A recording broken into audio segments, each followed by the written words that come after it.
오늘 우리에게 주시는 하나님의 말씀을 같이 읽겠습니다. 하나님의 말씀은 구약 성경 출애굽기 20장 1절에서 13절까지 말씀입니다. 구약 성경 출애굽기 20장 1절에서 13절까지 말씀. 제가 가진 성경은 구약 성경 112쪽입니다. 출애굽기 20장 1절에서 13절까지 말씀을 저하고 함께 교독하겠습니다. 제가 먼저 1절을 읽습니다. 하나님이 모든 말씀으로 말씀하여 이르시되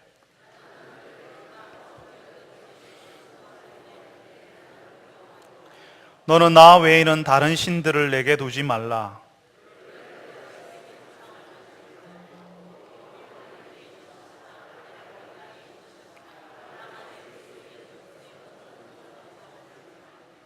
그것들에게 절하지 말며 그것들을 섬기지 말라. 나 내 하나님 여호와는 질투하는 하나님인즉 나를 미워하는 자의 죄를 갚되 아버지로부터 아들에게로 3, 4대까지 이르게 하거니와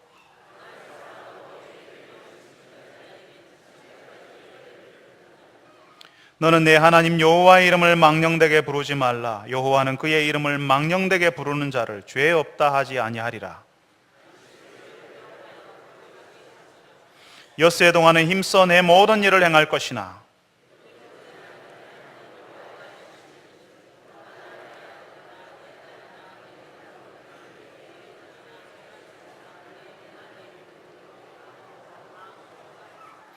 이는 엿새 동안에 나 여호와가 하늘과 땅과 바다와 그 가운데 모든 것을 만들고 일곱째 날에 쉬었음이라. 그러므로 나 여호와가 안식일을 복되게 하여 그 날을 거룩하게 하였느니라.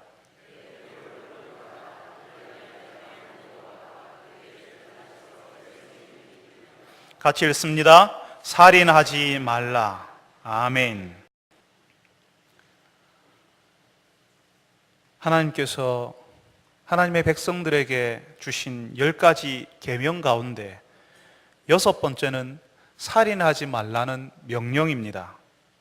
살인하지 말라는 말씀은 우리가 지극히 당연한 것으로 받아들입니다.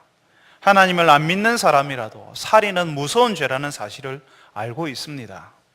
이 땅에서 살인을 저질렀을 경우에 그 처벌이 참 무거운 것은 사람을 죽이는 것이 사람이 범하지 말아야 할 죄라는 사실을 누구나 다 알기 때문에 그렇습니다. 그런데 한편으로는요, 살인하지 말라는 이 명령을 들으면서 우리가 그런 생각을 해요. 우리가 무슨 살인할 일이 있겠나? 우리가 평생에 사람을 죽일 일이 없으니 이 계명은 나와 상관없는 계명이다, 그렇게 여깁니다. 내가 무슨 사람을 죽인다고 그래, 그렇게 하죠. 그래서 하나님의 이 6번째 계명을 적어도 나하고는 상관없는 말씀이야, 내가 무슨 이 계명을 지키는 사람, 잘 지키는 사람이겠어, 내가 이 계명에서 무슨 문제가 있겠어, 이렇게 스스로 생각하면서 살아요. 그런데 여러분, 예수님께서요, 바로 이 살인하지 말라는 말씀을 아주 적극적으로 해석해 주시는데요, 누구든지 살인하면 심판을 받는다는 말을 들었으나 형제에게 노하는 자마다 심판을 받으리라 말씀하십니다. 형제에게 욕을 하는 사람도 벌을 받게 되는데 지옥불에 들어가게 되리라, 그렇게 하십니다. 세상에요, 우리가 다 화를 내거든요. 우리가 잘 모르는 데서는 욕도 하잖아요. 예수님께서 너무하신 거 아닙니까? 우리 시대에 얼마나 스트레스가 많은데, 그래서 화도 나고 화가 나니까 욕도 하고, 그런 욕을 좀 해야 직성도 풀리고 그렇게 하는데, 그래서 스트레스도 좀 가라앉는데 거기다 대고 살인한 사람이 받는 심판을 받는다 하시면 정말 너무한 거 아닙니까? 제가 아는 목사님 아들이 미국에서 학교를 다니다가 한국 학교로 전학을 왔습니다. 이 아이가 한국 학교에 와보니까요, 아이들이 욕을 너무 많이 하는 거예요. 그리고 욕을 너무 잘하거든요. 그래서 집에 가서 이야기를 했습니다. 아이들이 욕을 너무 많이 한다고. 그래서 걱정이 된 목사님 사모님이 학교 선생님께 고민을 말했어요. 학교 아이들이 욕을 많이 한답니다. 어떻게 하면 좋겠습니까? 하니까요, 그러니까 그 선생님이 뭐라고 했는 줄 아세요? 아드님도 욕을 하라고 하세요. 혼자만 욕을 안 하고 스트레스를 받느니 차라리 욕을 하라고 권하는 선생님의 마음을 이해는 할 수 있습니다. 학교뿐 아니라 우리 사회 어디서든지 그냥 막말, 욕이 막 나오잖아요. 요즘 영화를 보면 이 시대를 실제로 표현하라고 애쓰기 때문에 욕이 얼마나 많이 나오는지 모릅니다. 누구나 다 일상적인 자신의 표현법으로 욕을 하는데 그게 뭐 대수냐고 이렇게 하실 수 있습니다. 그래서 그 선생님도 아이에게 욕을 하라고, 스트레스 받는 것보다 더 낫지 않냐고 말한 것이라 이해하려고 합니다. 사실 막말을 하고 욕을 할 때에 스트레스가 풀리는 효과가 있거든요.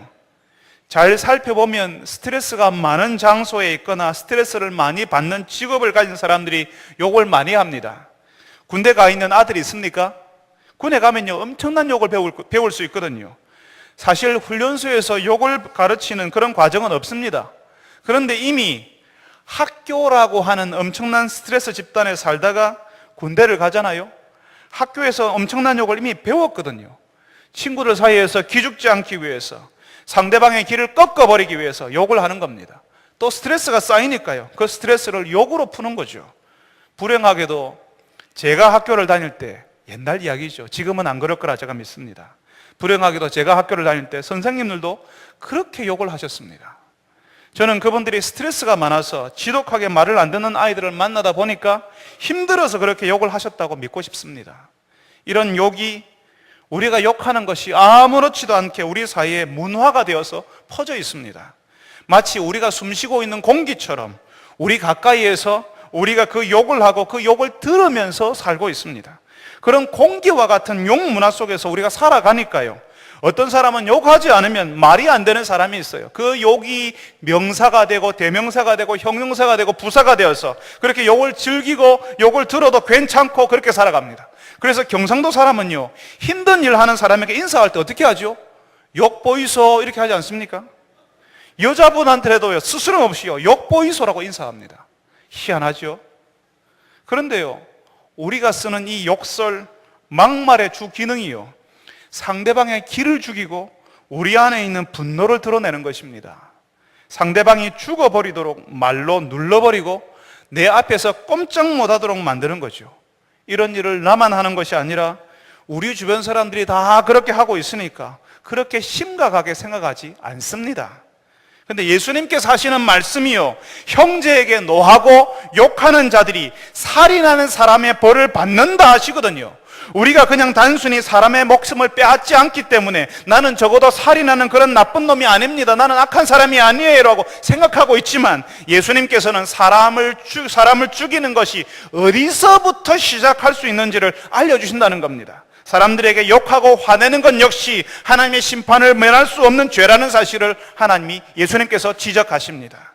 예수님께서 말씀하시는 것은 말로 사람을 상하게 하는 것 역시 사람을 죽이는 것이라 하시는 거예요. 여러분, 우리가 실제로 사람을 죽이지는 않습니다. 사람을 죽이는 것을 겁을 내요. 우리가 어떻게 사람을 죽이겠습니까? 우리는 벌레 하나 못 죽이는 사람들이잖아요. 그런데 여러분, 우리가 화가 났을 때, 우리에게 미운 감정의 덩어리가 있을 때요, 터져 나오는 말이나 우리의 태도, 눈빛을 보면요, 네가 죽어버렸으면, 네가 그냥 확 죽어버렸으면 하고 죽기를 바라는 감정이 거기에 담겨 있습니다. 죽이지 않았지만 죽이고 싶은 마음이 거기에 도사리고 있다고요. 예수님께서 말씀하시는 것은 바로 그 마음의 동기, 그 사람을 다치게 하겠다는 심정으로 쏟아놓는 모든 감정의 덩어리들을 역시 사람을 죽이는 죄와 같은 것이라 하시는 겁니다.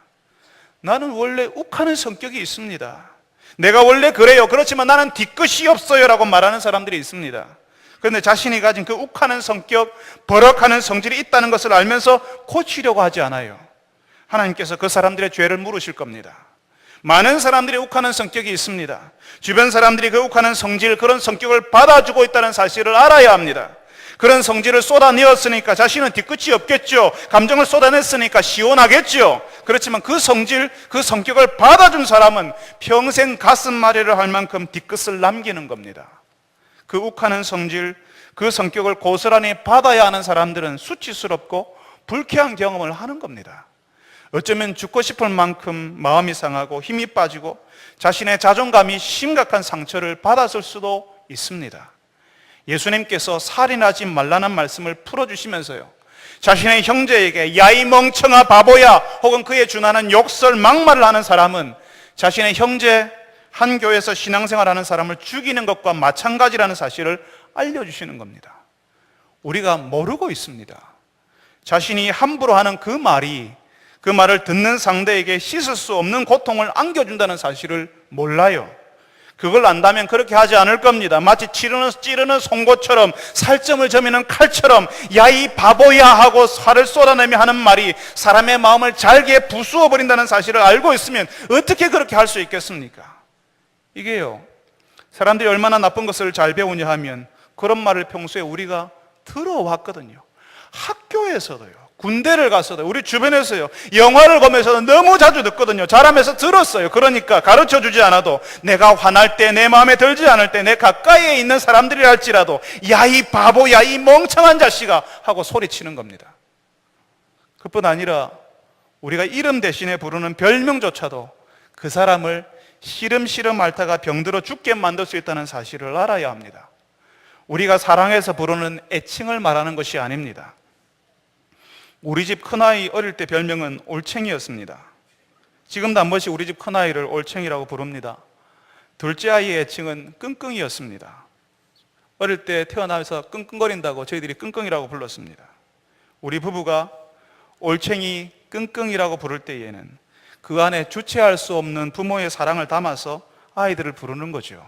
그런데 우리 아이들의 애칭을 다른 사람들이 부르면 놀리는 것이 됩니다.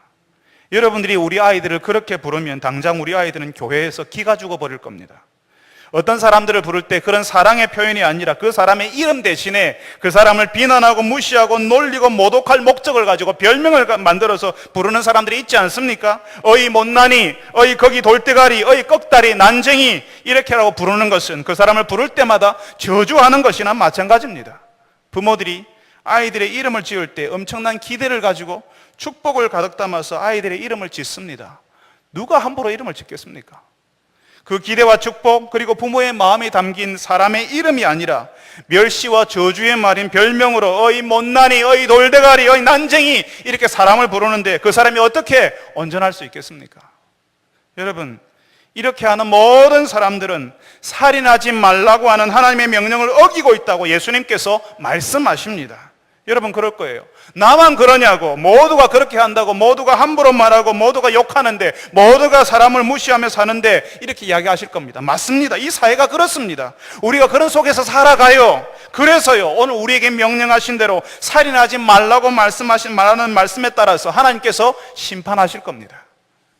예수님께서 그 살인하지 말라는 말씀이 구체적으로 무엇인지 알려주시잖아요. 그 사람이 다치도록 말하는 사람, 그 사람이 죽어버리라고 말하는 사람, 그 사람의 마음이 갈기갈기 찢어지도록 모진 말을 쉽게 하는 사람을 하나님께서 심판하실 것이라고 말씀하시는 겁니다. 이 사회 전체가 그렇다면 하나님께서는 이 사회 전체를 심판하실 겁니다. 사랑하는 성도 여러분들이 살인하지 말라는 말씀에 두려워하시는 분들이 되시기를 바랍니다. 우리는 이 계명에서 자유롭겠지, 적어도 나는 그 정도로 나쁜 사람은 아니겠지라고 생각하셨겠지만 사실은 우리가 이 계명을 어기고 있고 사람을 상하게 하고 그 내면을 죽이는 일을 하는 사람일 수 있다는 겁니다. 그 사실을 알고 우리의 감정으로, 우리의 말로 사람을 죽이는 일에서 돌아서는 여러분 되시기를 바랍니다. 여러분, 우리는 사실 살인하지 말라는 명령을 지킨다고 생각하지만 우리 현실 속에 들어가면 그렇지 않다는 말씀을 지금 드리고 있습니다. 우리가 생명을 취하는 것을 참 쉽게 생각하는 악한 사람들이라고요. 그 극명한 예가 낙태입니다. 10년 전 통계에 따르면 우리나라 낙태 시술 건수가 34만 건이었다고 합니다. 낙태 시술의 성격상 드러나지 않게 하는 경우가 많으니까 드러난 통계보다 훨씬 많을 거라 생각합니다. 아마 한 3배쯤, 4배쯤 많지 않겠습니까? 한 해에 죽는 아이들이 100만 명, 200명까지 될 수 있습니다. 여러분, 낙태는 사람을 죽이는 겁니다. 살인하지 말라고 하시는 하나님의 명령을 거스르는 행위인 겁니다. 10년 전에 우리나라 낙태 시술 건수가 34만 건이었다고 하는데 그 34만 건, 그리고 드러나지 않은 낙태 시술에 예수 믿는 사람들의 낙태는 얼마나 되겠습니까? 우리가요, 예수님을 믿어도 우리 속에 태아가 불편하다고 여기면 그냥 지워버릴 마음을 가져요. 여러분, 제가 금방 지운다는 표현을 썼습니다. 우리 시대 사람들이 쓰는 표현이라서 제가 일부러 사용했습니다. 낙태라고 하면서 죽인다는 표현을 쓰지 않고 태아를 떨어뜨린다고 해요. 연필로 잘못 쓴 것을 지우개로 지우는 것처럼 그냥 그렇게 태아를 지운다고 표현을 합니다. 여러분, 아무리 태아를 떨어뜨린다고 해서 낙태라고 하고 실수한 것을 지우는 것처럼 지운다고 표현해도 그 태아에게 일어나는 일은 죽음입니다. 그러니까 살인하지 말라고 하시는 하나님의 명령을 정면으로 거절하고 범하는 일이라는 겁니다. 여러분, 도대체 사람들이 왜 태아를 죽일까요? 어떤 사람들은요, 태중의 아이를 품고 싶은데 아이가 생기지 않아서 기도하고 또 기도해요. 아이가 너무나도 귀한데 그런 아이를 가지고 싶은데 얻지 못해서 너무나도 상심한 마음에 아이들 있는데 가지도 못하고 아이들 있는 부모들과 제대로 어울리지도 못합니다. 아이가 없다는 것이 자격지심이 되어서 너무 힘들어해요. 그런데 도대체 어떤 사람들이 그런 귀한 생명을 죽는데 내어줍니까? 이 아이들이 너무나도 귀한 아이들이지만 악한 세상에서 어떤 부모들에게는 이 아이가 귀찮고 불편한 존재가 되기도 합니다. 아이가 불편하니까, 귀찮으니까, 내 인생을 방해하니까요, 없애버리는 거예요. 하나님께서 우리에게 허락하신 생명, 하나님이 주신 것이라는 그런 생각보다는요, 어디에 더 무게를 둬요? 내가 불편하다고요. 아직은 이 아이가 나오면 안 되는 형편이라고, 지금 이 아이가 태어나면 맞벌이하는 우리 부부가 어떻게 살겠냐고, 아직 결혼도 안 했는데 아이가 나오면 어떻게 되겠냐고, 여러분, 철저하게 강자의 논리, 힘의 논리, 경제의 논리가 작용하는 거예요. 뱃속에 있는 아이가 무슨 방어를 할 수 있겠습니까? 어떤 의사 표현도 할 수 없는 약자인 태아를 강자인 부모가 경제적으로 불편하다고, 사회적으로 수치스러워서 죽이는 거예요. 여러분, 사람이 사람을 죽일 때 미워서 죽이기도 하지만 자기가 살려고 죽이기도 합니다. 낙태할 때 태아는 부모가 자기 살 길 찾겠다고 죽임을 당하는 겁니다. 그런데 참 놀랍게도 이 시대의 사람들, 그리고 심지어는 예수 믿는다고 교회를 다니는 사람들까지 그 낙태의 대회에 참여합니다. 살인하지 말라는 그 명령을 잘 지킨다고 하면서 내가 뭐 사람을 죽이겠어 하면서 버젓이 어린 태아의 생명을 끊어버리는 일을 자행한다는 겁니다. 하나님을 모르는 사람들, 그래서 하나님께서 생명 주신 것이 얼마나 귀한 일인지 모르는 사람들이야 하나님 몰라서 그런다고 해요. 그렇지만 예수 믿는다고 교회 다닌다고 하는 사람들이 그 생명 죽이는 일에 같이 참여했어야 되겠습니까? 하나님께서 우리에게 자녀를, 아이를, 생명을 하나님의 복으로 주시는 거예요. 여러분, 성경을 읽으면요, 하나님께서 우리에게 복 주신다고 할 때 그 복은요, 꼭 자녀, 자손이 포함되어 있었습니다. 우리에게 허락하신 그 자녀들은 하나님께서 우리를 사랑하셔서 우리를 귀히 여기셔서 하나님께서 우리에게 복으로 주시는 거예요. 하나님께서 선물로 주시는 거예요. 하나님께서 우리에게 복으로 선물로 주신 자녀들은 하나님께서 좋아서 우리를 사랑해 주셔서 주시는 것인데, 하나님께서 그 자녀의 앞길도 하나님께서 책임지지 않으시겠습니까? 하나님께서 키우시리라, 하나님께서 양육하시리라는 믿음이 없을 때는요, 그 아이 받을 수 없어요. 그렇지만 하나님께서 도우시리라고 믿을 때에, 내가 지금 힘들지만 하나님께서 도와주시려고 믿을 때는 힘들어도 어려워도 그 아이 받을 수가 있습니다. 하나님께서 우리에게 요구하시는 것은 그런 믿음을 요구하시는 거예요. 그래서 지금 우리가 불편하다고, 우리가 지금 부끄럽다고 그 아이의 생명을 빼앗는 것을 하나님께서 가만히 계시지 않습니다.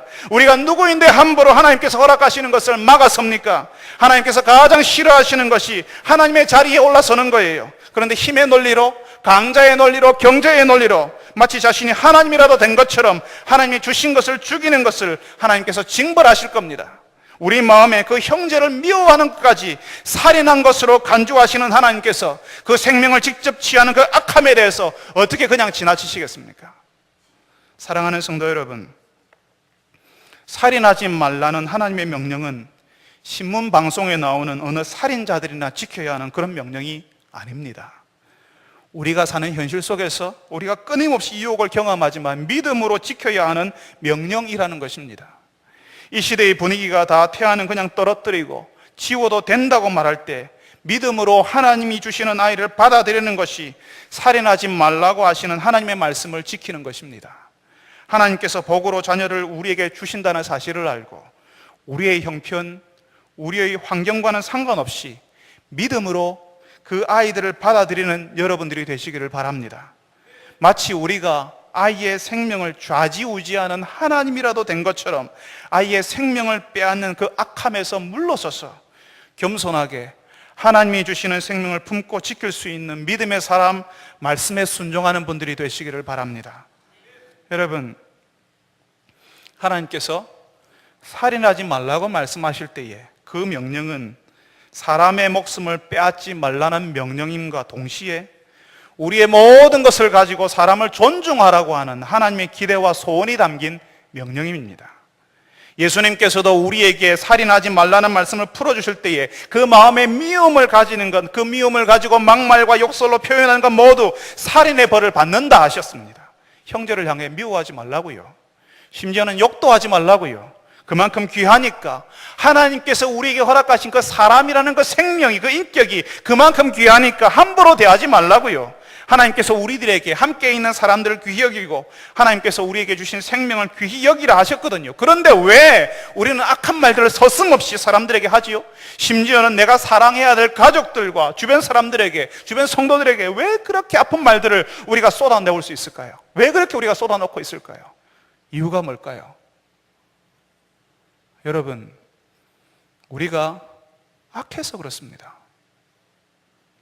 우리가 하나님 앞에서 죄인이라서 그렇습니다. 우리가 좋은 옷을 입고 오늘 곱게 화장하고 그렇지 않은 것처럼 여기 예배하는 자리에 앉아 있지만 상황이 되고 기회만 되면 조금만 우리 마음에 들지 않는 일이 생기고 그런 사람이 나타나면 우리는 언제라도 내 가까운 사람 혹은 모르는 사람들에게 야, 이 나쁜 놈아, 이 바보야, 이 멍청하라고 소리칠 준비가 된 사람들이에요. 언제라도 내가 불편해지면 내 속에 있는 생명 그 태아라도 버릴 준비가 된 사람들이라고요. 우리는 살인하지 않았어요. 우리는 사람을 죽이는 그런 몹쓸 사람들이 아닙니다라고 하지만 하나님께서는 우리 마음의 동기를 보시고 우리 내면의 상태를 보십니다. 그리고 우리가 죄가 있다고 말씀하시고 그 죄 때문에 심판을 받을 것이라 말씀하십니다. 하나님께서 보시는 우리의 죄, 우리의 문제에서 누구도 자유로울 수 없습니다. 어느 누구도 그 하나님의 심판을 벗어날 수 없다는 겁니다. 여러분, 그런데요, 바로 그 죄, 우리 마음속에 우리와 하나님만 알고 있는 우리 내면에서 끊임없이 흘러나오는 그 악한 본성과 죄 때문에 우리가 심판을 받아야 하잖아요. 그런데 예수님께서 우리 대신에 그 심판을 받으셨습니다. 내가 받아야 될 하나님의 심판을 예수님이 받으시고 여전히 우리의 내면에는 냄새나고 문제가 있는데 하나님의 백성으로, 하나님의 자녀로 나를, 여러분을 받아주셨습니다. 하나님이 우리를 용서하신 것은 바로 그런 악한 마음의 동기, 그런 마음의 문제, 그런 내면의 더러움이었습니다. 우리에게는 아직도 냄새가 풀풀 나는 그런 문제가 있거든요. 그래서 다른 사람들이 혹시 눈치챌까봐 가리고 가면을 쓰고 있는데, 그런 내면의 더러움이 있는데 그걸 하나님께서 받아주시고 용서하신 거예요. 그래서 하나님께서 우리에게 명령하시고 기대를 하십니다. 하나님이 용서하신 것처럼 너희들도 용서하라고요. 서로 화해하라고요. 여러분, 예수님께서 살인하지 말라는 하나님의 명령을 풀어주시면서 우리가 어떻게 사람을 죽이지 않고 오히려 사람을 살릴 수 있는지를 말씀하시는데요, 그게 바로 화해예요. 우리가 미워하기를 중지하고 화해할 때에 죽이지 않을 수 있습니다. 우리가 미워했던 사람을 받아주고 존중할 때에 비로소 우리가 살아나요. 그 사람도 살아날 수가 있습니다. 회복이 찾아온다고요. 여러분, 혹시 어떤 사람에게서 여러분의 가슴을 후벼 파는 끔찍한 말을 들어보신 적이 있습니까? 그래서 밤에 눈을 감아도 계속 그 소리가 귀에 쟁쟁 들리는 것 같은 그런 불쾌한 경험을 해보셨습니까? 상대방을 상하도록 하는 말을 들은 그 사람은, 그래서 그 말 때문에 잠 못 이룬 그 사람은 그 말을 마음에 담아둡니다. 그리고는 내가 그 사람을 말을 듣고 힘들었으니까 나에게 그런 말을 했던 사람에게 나도 갚아주는 거예요. 어떻게 해요? 똑같이요? 아니에요. 그보다 더한 말로 내가 가진 감정의 찌꺼기를 다 쏟아부어버리는 거죠. 내가 당했으니까 너는 당해도 싸다, 아니 더 지독하게 당해도 싸다 하는 마음을 가집니다. 그렇게 당한 사람은 다시 자신에게 더 많은 것을 쏟아부은 그 사람에게 더 악하고 더 두려운 말로 갚아주지요. 사람이 죽어버리기를 바라면서요, 상대방을 죽이고 나도 죽자는 심정과 태도로 그렇게 합니다. 서로 죽이자고, 서로 죽자고 덤벼드는 거죠. 그뿐이 아닙니다. 여러분 마음에 화가 났고 분노가 가득 차 있을 때 하나님께 예배하던 일이 가능하셨습니까? 사람들과 잘 지내는 것이 가능했나요? 우리 마음에 화가 가득 차 있을 때요, 우리는 모든 것을 포기합니다. 우리의 관계를 우리가 스스로 죽여버려요. 하나님과의 관계도 포기하고 하나님께 예배하는 일도 하지 않습니다. 결혼한 부부가 주일 아침에 서로 말다툼을 하면요, 보통은 에이 교회 안 가고 서로 들어 넣어버려요. 너도 안 가니까 나도 안 간다고 같이 그렇게 해요. 이런 심정으로 어떻게 예배를 드리겠냐 하는 거죠. 내가 지금 화가 났는데 이런 마음으로 어떻게 예배를 드리냐고 포기해버리는 거예요. 하나님의 관계를 내가 죽여버립니다. 사람들과 사귀고 교제하는 일도 안 되겠다고 하고 포기해버려요. 그 마음의 분노를 내가 쏟아넣을 대상이 나타날 때까지 모든 것이 뒤죽박죽이고 관계도 죽어버립니다. 그리고 내가 생각하는 만만한 상대가 나타났을 때 그 사람에게 내가 품은 마음의 분노를 쏟아 부어버리는 거죠. 죽음의 연속입니다. 화해는 내가 경험한 그 죽음, 그 상처와 분노를 내 자리에서 끊어버리고 내가 경험한 그 죽음의 감정을 다른 사람들에게 전하지 않겠다고 하는 것입니다. 여러분, 하나님의 은혜를 아는 사람, 지금 하나님의 말씀을 들은 사람이 먼저 용서를 구해야 합니다. 내가 잘못했다고, 내가 너무했다고, 힘들게 해서 미안하다고 말해야 하는 것입니다. 여러분, 그렇게 말하는 것이 힘든 줄 알아요. 내 자존심이 허락하지 않는 사실도 압니다. 내가 뭐가 못나서, 내가 뭐가 답답해서 그래야 하냐는 그런 마음이 드는 줄 압니다. 그렇지만 하나님의 은혜를 아는 사람은 다 내려놓고 말하게 됩니다. 하나님께서 그런 마음, 그렇게 말할 용기를 주시거든요. 놀라운 것은 그렇게 화해한 사람, 그렇게 잘못했다고 말할 수 있는 사람에게 그 전에 경험하지 못했던 하나님의 또 다른 은혜가 나타나는 것입니다. 하나님의 말씀에 순종하는 그 사람에게 하늘문을 열어주실 것이고, 사람들이 잘못했다고 말하는 그 사람, 화해하는 그 사람 주변으로 모여드는 것을 경험하게 될 것입니다. 처음에는 자신의 죽음의 감정을 드러내어서 주변 사람들의 관계가 다 죽어버리고 그 주변의 사람들이 가까이 오기를 원하지 않지만, 자신이 잘못했다고 말하는 순간 그 주변의 사람들이 모여드는 것, 관계가 회복되는 것을 경험한다고요. 사람이 살아나고 관계가 회복되는 일이 일어나는 겁니다. 가정에서 남편이든 아내이든 말씀을 들은 사람, 하나님이 화해하라고 하시는구나라고 깨닫는 그 사람이 먼저 화해해야 가정의 회복이 일어난다고요.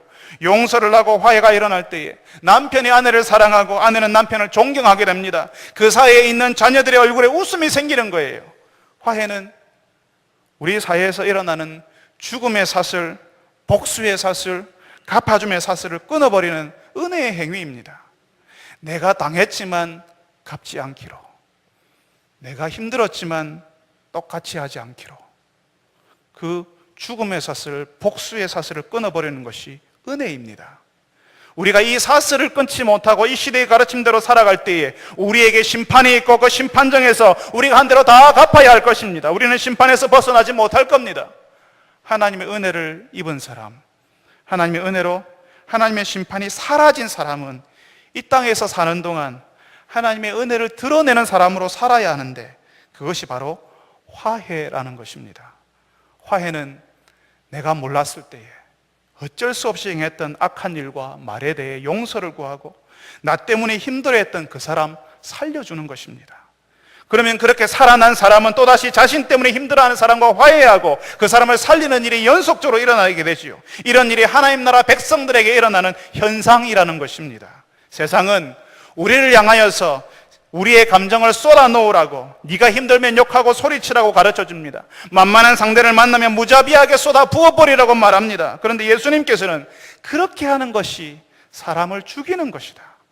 하나님의 은혜를 아는 사람은 사람을 죽이는 사람이 아니라 사람을 살리는 사람이라고, 화해하라고 가르쳐 주십니다. 가서 용서를 빌라고, 잘못했다고 말하라고 가르쳐 주십니다. 사랑하는 성도 여러분들이 살인하지 말라는 하나님의 명령을 깨닫고 죽이지 않는 사람 되시기를 바랍니다. 단순히 죽이지 않는 사람이 아니라 살리는 사람, 죽음의 사슬을 끊어버리는, 화해를 일으키는 예수의 사람들이 다 되시기를 바랍니다. 우리 같이 한번 기도합시다. 여러분, 우리는 하나님께서 우리에게 주신 6번째 계명, 살인하지 말라는 명령을 잘 지키는 줄 압니다.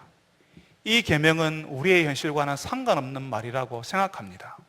어느 살인자들이나 지켜야 되는, 어떤 악독한 사람들이나 지켜야 되는 그런 일이라고 생각합니다. 그렇지만 예수님께서 우리에게 가르쳐 주시는 것은 우리가 사실은 사람을 향한 죽임의 감정을 가지고 있고 미움을 가지고 있고 그 사람들에게 쏟아내는 함부로 하는 말과 욕설이 사실은 그 사람의 내면과 정서를 파괴하고 죽이고 황폐하게 만드는 것이라 우리에게 알려주십니다. 우리가 그랬다면 회개해야 합니다. 우리가 그랬던 그 사람에게 찾아가서 잘못했다고 용서를 빌어야 합니다. 하나님께서 우리에게 살인하지 말라고 하실 때에 우리가 실제로 살인하는 사람으로 살았다는 사실을 우리가 듣고 예수님의 말씀대로 용서를 구하는 사람, 화해를 청하는 사람이 되라고 우리에게 말씀하십니다. 여러분 함께 기도합시다. 하나님, 나의 막말과 미움의 감정으로 다른 사람의 내면과 정서를 죽이고 있었음을 용서하여 주옵시고, 내가 이제는 함부로 말하지 않게 하여 주옵소서. 나의 힘의 논리, 강자의 논리로 나보다 약한 사람을 힘들게 하고 죽이는 일을 하지 않게 하여 주옵소서. 심지어는 부모가 자신의 태아를 죽이는 일이 이 땅에서 그치게 하여 주옵소서. 우리에게 주신 그 자녀들을 나의 화를 쏟아붓는 그런 대상으로 삼는 것이 아니라 하나님이 주시는 복으로 이 자녀들을 믿음으로 받아들이게 하여 주옵소서라고 우리 같이 한번 기도합시다. 우리가 참 용서를 구하기 힘듭니다. 우리의 자존심이 있거든요. 우리가 아직 죽지 않았거든요. 그런데 하나님, 내가 용서를 구하는 사람이 되게 하여 주옵소서. 화해할 수 있게 하여 주옵소서. 하나님, 내 마음을 움직여 주옵소서. 그래서 사람을 살리는 사람이 되게 하여 주옵소서라고 우리 다 같이 한번 한 목소리로 기도하겠습니다.